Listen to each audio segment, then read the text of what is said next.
देवरानी की बेटी। बरखा और मयूरा दोनों भी देवरानी जेठानी होती हैं। बरखा की छोटी बेटी होती है तारा, जो 5 साल की है। वहीं मयूरा का एक बेटा होता है ओमकार, जो 4th कक्षा में पढ़ रहा होता है। रोज की तरह ओमकार स्कूल से लौटता है और आज तो उसने एक ट्रॉफी भी लाई होती है अपने साथ। दादी, दादू, ये देखिए, मैं दौड़ प्रतियोगिता में पहले आया और ये ट्रॉफी मिली मुझे। अरे वाह वाह वाह, जीते रहे ओमी, क्या बात है। तू तो अभी से ही हमारे खानदान का नाम रोशन कर रहा है। बहुत खूब ओमी बेटा, ऐसे ही अपने दादू दादी और मम्मी पापा का नाम रोशन करते रहो। भगवान तुम्हें बहुत तरक्की दे। बधाई हो ओमी, आज मैं तुम्हारे लिए तुम्हारे मनपसंद व्यंजन बनाऊंगी खाने में, और मैं तुम्हारे लिए तोहफा लाऊंगा। बहुत अच्छा मेरा लड़का, मुझे बहुत गर्व है तुम पर। और तुम्हारा चाचा तुम्हें आज मॉल में खेल खेलने ले जाएगा। हाँ। ये थैंक यू। सभी ओमकार की तारीफें करते हैं और उसे प्यार करते हैं, पर ये सब बरखा को अच्छा नहीं लगता। वो अपने कमरे में आ जाती है और कहती है, जिसे देखो दिन रात बस उम्मी उम्मी उम्मी करते रहते हैं इस घर में। कोई मेरी तारा को प्यार नहीं देता। अरे क्यों देगा भला? वो एक लड़की है और ओमकार एक लड़का। अगर ऐसा ही रहा ना तो ये बुढ़िया मेरी सास एक दिन सारी जायदाद उस ओमकार के नाम कर देगी और मेरी बेटी, उसे एक फूटी कौड़ी नहीं मिलेगी। नहीं, मैं ऐसा नहीं होने दूंगी। अरे अभी तो मेरी बेटी 5 साल की है, अभी तो पूरी जिंदगी पड़ी है उसके सामने। और मैं ससुराल में सबके मंसूबों को अच्छे से जानती हूँ। जेठानी जी के बेटे को मैं इस परिवार की जायदाद का मालिक बिल्कुल नहीं बनने दूंगी। मैं यूं हाथ पे हाथ धरे नहीं बैठूंगी, कुछ तो करना होगा। मम्मा, कार्टून लगाओ ना टीवी पे। हाँ बेटा, अब देखना जेठानी जी, इस देवरानी की बेटी ही बनेगी जायदाद की असली मालकिन। बरखा को लगता है कि सब मयूरा और कार्तिक के बेटे ओमकार की तारीफ करते हैं और उसे ही महत्व देते हैं। और इससे पहले कि सास मनोरमा और ससुर धनराज ओमकार के नाम सारी जायदाद कर दे, बरखा ओमकार को नुकसान पहुंचाना शुरू कर देती है। वो मनोरमा के कमरे में जाकर उसके ड्रॉअर में से कुछ पैसे चुराकर ओमकार की बैग में डाल देती है। और जब मनोरमा ड्रॉअर में से पैसे को गायब देखती है, तब वो चिल्ला पड़ती है, हाय राम, मेरे पैसे कहाँ चले गए? इसी ड्रॉअर में तो रखे थे। वो हॉल में आकर सबको बुलाती है और बताती है कि उसके पैसे चोरी हो गए हैं। अरे मनोरमा, पैसे चल के थोड़ी ना जाएंगे कहीं पे, कमरे में ही होंगे, ध्यान से देखो ना। हाँ माँ जी, आपने ठीक से चेक किया ना? अरे मैंने पूरे कमरे की जांच कर ली, लेकिन कहीं नहीं है। माँ जी, एक काम करते हैं, हम ना पूरे घर में ढूंढते हैं, क्या पता आप कहीं रख कर भूल गई हो या किसी कोने में गिर गए हो आपके पैसे। हाँ बरखा बहू, तू सही कह रही है, मुझे वो पैसे हर हाल में खोजने होंगे। कोई मामूली छोटी मोटी रकम नहीं थी, पूरे 2000 रुपए थे। बरखा और बाकी घर वाले पूरे घर में पैसे को ढूंढने लगते हैं और जानबूझकर बरखा ओमकार की बैग में से पैसे निकालकर सबको दिखाती है और बात का बतंगड़ बनाती है।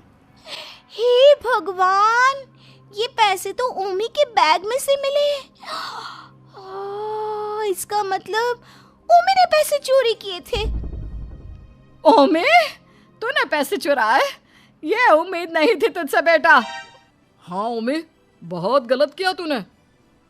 लेकिन दादी, दादू, मैंने कुछ नहीं किया, मेरा यकीन मानिए। चलो कमरे में आओ, आज से तुम्हारा वीडियो गेम और बाहर जाना बंद। आजकल बहुत घूम रहे हो ना मोहल्ले के आवारा लड़कों के साथ। बरखा ये सब देखकर मन में फूट कर हंसती है और खुश होती है।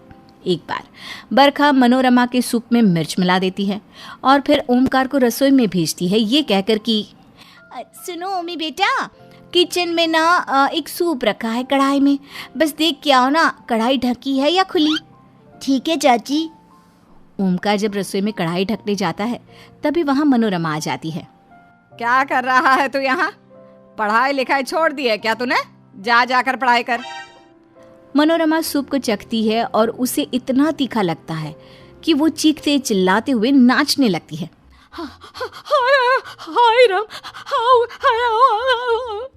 बरखा वहां आकर तुरंत मनोरमा को पानी देती है और मनोरमा ओमकार को फिर से डांट लगाती है। अरे कल मुहे, मटर का दाना है लेकिन काम तो बड़े बड़े बैंगनों की तरह कर रहा है। इतनी सी उम्र में तो अपने घर वालों से बदला लेने लगा। जानबूझकर इस सूप में मिर्च मिलाई थी ना तूने? नहीं तो दादी, मैं तो सूप की कढ़ाई को ढक। चुप, एकदम चुप। आज से तू मेरा कुछ नहीं। बरखा, तारा को तैयार कर। आज मैं उसे अपनी सहेलियों के पास ले जाऊंगी। ओमकार खूब रोता है और बरखा उसे घर वालों की नज़रों में बुरा बनते देख खूब खुश होती है। ऐसे ही एक दिन बरखा धनराज और मनोरमा के रूम में जाकर उनके कपड़ों को कैंची से काट देती है। धनराज का चश्मा भी तोड़ देती है और फिर ओमकार से कहती है, उमी, तुझे सबको ऐसे दिखाना है कि ये सब तूने किया है, समझ गया? लेकिन चाची, ये सब तो आप कर रही हो, मैं नहीं। मैं अभी सबको जाकर सारी सच्चाई बता दूंगा। बता दो, फिर मैं तुम्हारा वो हाल करूंगी जो तुम सोच भी नहीं सकते। कान खोलकर सुन लो ओमकार, अगर तुम कोई भी बात किसी को भी बताओगे तो मैं तुम्हें हॉस्टल छोड़ दूंगी। फिर तुम अपने परिवार से, मम्मी पापा से दूर हो जाओगे। नहीं नहीं नहीं, प्लीज ऐसा मत कीजिए चाची, मैं आपका सीक्रेट किसी को भी नहीं बताऊंगा।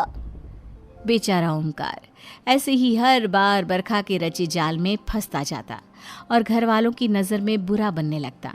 हॉस्टल के डर से वो किसी को सच भी बताने से डरता।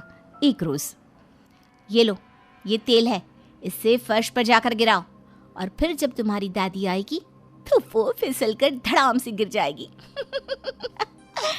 और सारा इल्जाम आ जाएगा तुम पर। नहीं चाची, मैं ये नहीं करूँगा। मेरी दादी को कमर की समस्या है, उनकी जान भी जा सकती है। प्लीज ऐसा मत कीजिए चाची, मैं आपसे विनती करता हूँ।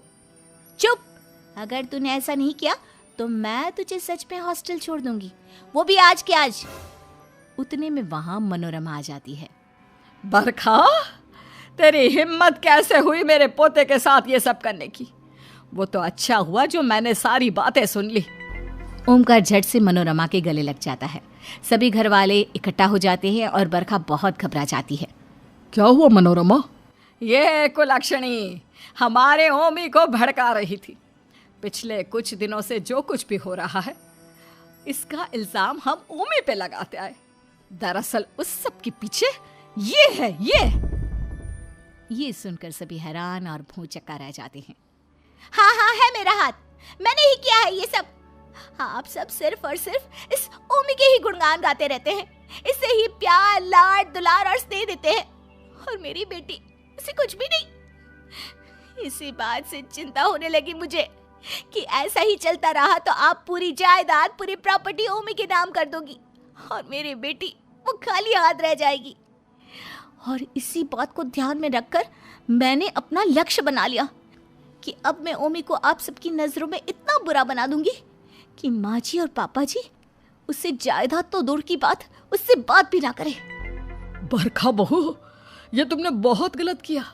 तारा और ओमी दोनों भी हमारी आंखों के दो तारे हैं, उन्हें हम बराबर का ही हिस्सा देंगे ना। तुम्हारी सोच और तुम्हारी नीयत ही बुरी निकली। अरे मेरा ओमी तारा से बड़ा है, उम्र के फासले को तो देखो। और दिन भर ये ओमी तारा के इर्द गिर्द ही खेलता रहता है। मैं भी तो तारा को एक माँ की तरह प्यार करती हूँ। और तुमने मेरे ओमी के साथ इतना बुरा किया बरखा? तुमने बहुत बुरा किया है बरखा। बस, अब जब ये तमाशा हो ही गया है तो इसका अंजाम भी अब तय हो जाएगा। जो बात कभी किसी ने सपने में भी नहीं सोची थी, उसे इस नास पीटी ने सच मान लिया और एक मासूम से बच्चे के साथ इतना अत्याचार किया। अब मैं पूरी प्रॉपर्टी ओमी के नाम ही कर देती हूँ। बुलाओ वकील, निकालो पेपर। और फिर बरखा की इस बड़ी गलती के कारण मनोरमा सारी जायदाद ओमकार के नाम कर देती है और बरखा पछताती बैठती है।